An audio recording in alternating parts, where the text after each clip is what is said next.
Good morning. This is KELOLAND on the go with all you need to know in news and weather as you start your day. Sioux Falls police are investigating a homicide that happened early Sunday morning. The victim is 28-year-old Richard Sowers. Court documents say surveillance video shows the victim leaving Tommy Jack's bar with two women. 38-year-old Edward Brinkley is seen leaving the bar as he follows the victim to his apartment. At the time, Brinkley is wearing a black ball cap. Lodged at Minnehaha County Jail for second-degree murder and possession of a firearm by a convicted felon. He was arrested yesterday around 7:30 p.m. Brinkley is being held on a $1 million bond, cash only. It's unknown if there is any relationship between the two at this time.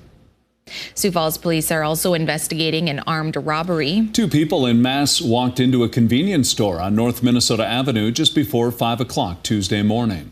He believed one to be a man, one to be a woman. The woman ended up pointing a gun at the clerk, and then the man took cash from the business, and then they left. Because of the Mass, police say the description of the suspects is limited. They're hoping surveillance video helps them identify the thieves. One woman is dead after a UTV crash in rural Meade County on Monday. The Meade County Sheriff's Office was called to an area between Dalton Lake and Piedmont, a popular UTV and ATV route.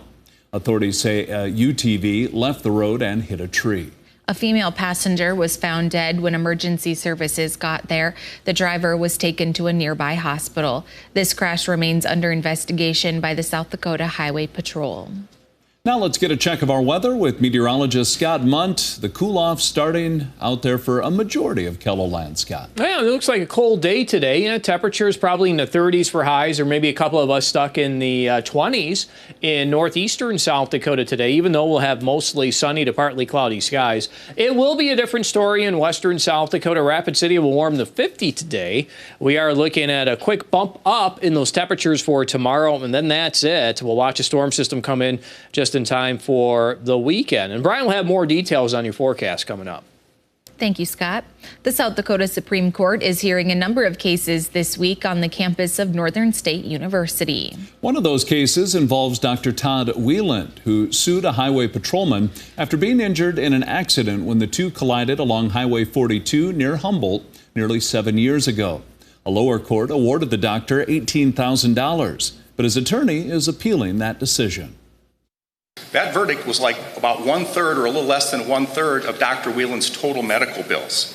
Dr. Wieland received a fair trial here. He simply does not like the result that the jury reached. The South Dakota Highway Patrol is not a party to this appeal. It successfully defended Wieland's claim on the basis of sovereign immunity and was dismissed from the case. Justices will make a ruling at a later date. Easter is just over a week away, and a local sporting goods store is helping kids in need celebrate. Shields is hosting its annual Easter basket drive. They're asking people to fill an Easter tote bag to benefit the kids at Children's Home Society. Shields is hoping to fill 100 tote bags. So you think about kids that are, between 4 and 10 and even all the way up to 14 that just really get excited about finding their Easter basket. Candy, toys, all of those things, they really make a kid's day. The gifts can be purchased at Shields or elsewhere. The deadline to return the totes to Shields is noon Friday. Spring has arrived, and that means birds on the move. Canada geese are migrating through KELOLAND with the recent warmer temperatures. The geese tend to be more protective this time of the year, so experts recommend giving them some space, but for the most part, they are not aggressive if their territory is not being bothered. That's a look at some of our top stories. Now let's get one last look at your weather with meteorologist Brian Karstens. Brian? All right, our weather update today. Well, the migrating birds, they're going to be in for some interesting weather, we'll say. We've got, first of all, today, it's a little cooler. In fact, I would say a lot cooler as opposed to, 60s yesterday. Sioux Falls hit a high at 64. We'll be doing well if we can just get close to 40 this afternoon. Now, we do have a blend of sun and clouds in the forecast, primarily low 30s in northeast South Dakota. Rapid City could hit 50 later today with a southeasterly wind. running about 15 to 25. Now, later tonight and tomorrow, we'll start to watch radar. We'll see if we can initially get a little bit of moisture here, a few light snow showers in the far north.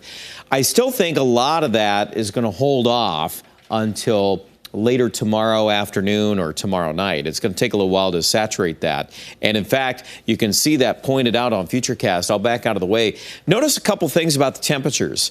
We have almost 70 or near 70 in Pine Ridge, one corner of Kettleland. Then we've got Sisseton there at 27.